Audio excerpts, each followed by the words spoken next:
আসসালামু আলাইকুম। প্রিয় চাকরি প্রত্যাশী ভাই বোন আপনারা সবাই কেমন আছেন? আজকে আমরা আমাদের এই ভিডিওতে পাট অধিদপ্তর থেকে প্রকাশিত হওয়া নতুন একটি নিয়োগ বিজ্ঞপ্তি নিয়ে বিস্তারিত আলোচনা করব।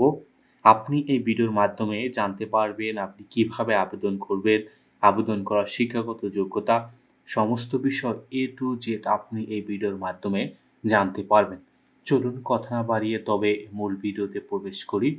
মূল ভিডিওতে প্রবেশ করার আগে আপনাদের কাছে একটু অনুরোধ, আপনি যদি আমাদের চ্যানেলে নতুন হয়ে থাকেন, তবে আমাদের চ্যানেলটি সাবস্ক্রাইব করতে ভুলবেন না। আমাদের চ্যানেল বাংলাদেশ থেকে প্রকাশিত হওয়া সকল ধরনের নিয়োগ বিজ্ঞপ্তিগুলো নিয়ে বিস্তারিত আলোচনা করে থাকে। চলুন আমরা এবার মূল ভিডিওতে প্রবেশ করি। আপনারা এখানে দেখতে পাচ্ছেন যে পাট অধিদপ্তর থেকে কিন্তু এই নিয়োগ বিজ্ঞপ্তিটি প্রকাশিত করেছে। এখানে কিন্তু মূলত ৮ টি পদে তারা লোক নিবেন। ১ম পদ হলো কিন্তু অফিস সহায়ক। অফিস সহায়ক পদে তারা মূলত কিন্তু ২০ জন লোক নিবেন এবং মাধ্যমিক স্কুল সার্টিফিকেট হলেই কিন্তু আপনি এখানে আবেদন করতে পারবেন। এটি মূলত গ্রেড ২০ এর একটি কিন্তু জব এবং ৭ নাম্বার পদ হলো গাড়ি চালক। গাড়ি চালক পদে তারা মূলত কিন্তু ২ জন লোক নিবেন। এটি গ্রেড ১৬ এর একটি কিন্তু ১৬তম এর একটি জব এবং ভারী গাড়ি চালানোর বৈধ ড্রাইভিং লাইসেন্স সহ কোনো স্বীকৃত বিশ্ববিদ্যালয় হতে মাধ্যমিক স্কুল সার্টিফিকেট বা সমান পরীক্ষায় উত্তীর্ণ হতে হবে। আপনার কিন্তু অবশ্যই ভারী গাড়ি চালানোর বৈধ ড্রাইভিং লাইসেন্স কিন্তু থাকতে হবে। সাধারণত কিন্তু ভারী গাড়ি চালানোর ড্রাইভিং লাইসেন্স কিন্তু আপনাদের সবার খুব কম সংখ্যক মানুষেরই থাকে। অতএব এই বিষয়টা কিন্তু খেয়াল রাখবেন। শুধু হালকা গাড়ির যদি ড্রাইভিং লাইসেন্স হয় তাহলে কিন্তু আপনি এখানে আবেদন করতে পারবেন না। এর পরবর্তী ৬ নম্বর পদ হলো অফিস সহকারী কাম কম্পিউটার মুদ্রাক্ষরিক পদে তারা মূলত ৯ জন লোক নিবেন। এটি মূলত গ্রেড ১৬ এর একটি জব।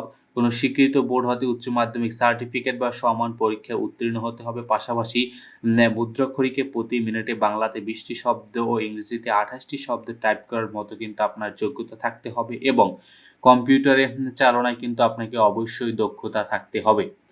৫ম পদ হলো হিসাব সহায়ক। হিসাব সহায়ক পদে মূলত কিন্তু একজন লোক নিবেন। এটিও মূলত গ্রেড ১৬ এর একটি জব। কোনো স্বীকৃত বোর্ড হতে বাণিজ্যিক বোর্ড বা প্রতিষ্ঠান হতে বাণিজ্য বিভাগে যদি দ্বিতীয় বিভাগে উচ্চ মাধ্যমিক বা সমান পরীক্ষায় উত্তীর্ণ হলে কিন্তু আপনি এখানে আবেদন করতে পারবেন। ৪ নাম্বার পদ হলো হিসাব সহকারী। হিসাব সহকারী উচ্চতর স্কেল। এখানে আবেদন করার জন্য আপনার কোনো স্বীকৃত বিশ্ববিদ্যালয় হতে বাণিজ্য বা উচ্চ স্নাতক ডিগ্রি স্নাতক ডিগ্রি আপনার প্রয়োজন হবে বাণিজ্যিক বিভাগ থেকে। পাশাপাশি ওয়ার্ড প্রসেসিং এর অভিজ্ঞতা সহ কম্পিউটার চালনায় কিন্তু আপনাকে অবশ্যই প্রশিক্ষণ থাকতে হবে। ৩ নাম্বার পদ হলো উচ্চমান সহকারী পদে তারা মূলত কিন্তু ৫ জন লোক নিবেন।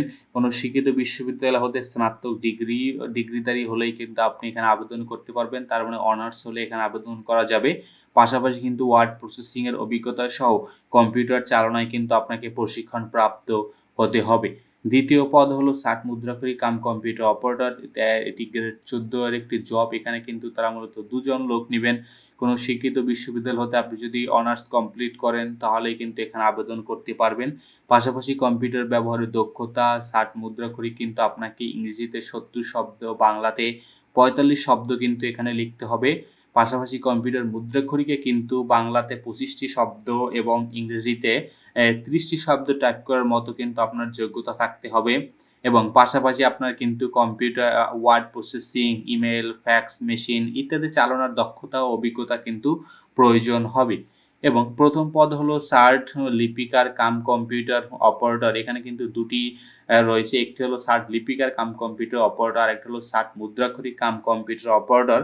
ষাট লিপিকার কাম কম্পিউটার অপারেটর পদে আবেদনের জন্য আপনাকে অনার্স পাস প্রয়োজন হবে। পাশাপাশি কিন্তু কম্পিউটার চালনায় দক্ষতা এবং ষাট লিপিতে কিন্তু আপনাকে ইংরেজিতে ৮০ শব্দ ও বাংলাতে কিন্তু ৫০ শব্দ এবং কম্পিউটার মুদ্রাক্ষরিকে কিন্তু ইংরেজিতে ৩০ শব্দ, বাংলাতে ২৫ শব্দের প্রয়োজন হবে এবং computer word processing, email, fax machine ইত্যাদি চালানোর দক্ষতা অভিজ্ঞতার কিন্তু আপনার প্রয়োজন হবে। আপনারা এখানে যারা আবেদন করবেন আপনাদের বয়সসীমা কিন্তু ১৮ থেকে ৩২ বছর পর্যন্ত নির্ধারণ করা হয়েছে। আপনাদের কিন্তু এই এ এই স এই বয়সের ভিতর আপনারা যারা আছেন তারাই এখানে কিন্তু আবেদন করতে পারবেন। এখানে কিন্তু সাধারণত মৌখিক, লিখিত, মৌখিক পরীক্ষা হয়ে থা প প লিখিত, মৌখিক ও ব্যবহারিক পরীক্ষা সাধারণত হয়ে থাকে। এতে কিন্তু আপনাদের কোনো ধরনের টিএডিআই কিন্তু কোনো ধরনের প্রদান করা হবে না। আপনারা যারা আবেদন করবেন তারা কিন্তু dgjute.teletalk.com.bd ওয়েবসাইটে এসে কিন্তু আপনাদেরকে আবেদন করতে হবে। আবেদন কিন্তু ১৮ জুন ২০২৬ তারিখ সকাল ১০টা থেকে আবেদন শুরু হয়েছে এবং আবেদন চলমান থাকবে ১৭ জুলাই ২০২৬ তারিখ পর্যন্ত। তার মানে নেক্সট মান্থের ১৭ তারিখ পর্যন্ত আপনারা আবেদন করতে পারবেন। আপনারা যারা আবেদন করতে ইচ্ছুক তারা খুব তাড়াতাড়ি আবেদন করে ফেলবেন। তো ধন্যবাদ আপনাদেরকে এতক্ষণ আমাদের সাথে থাকার জন্য। আর আপনি এখনো যদি আমাদের চ্যানেলটি সাবস্ক্রাইব করে না থাকেন, তবে আমাদের চ্যানেলটি সাবস্ক্রাইব করতে ভুলবেন না।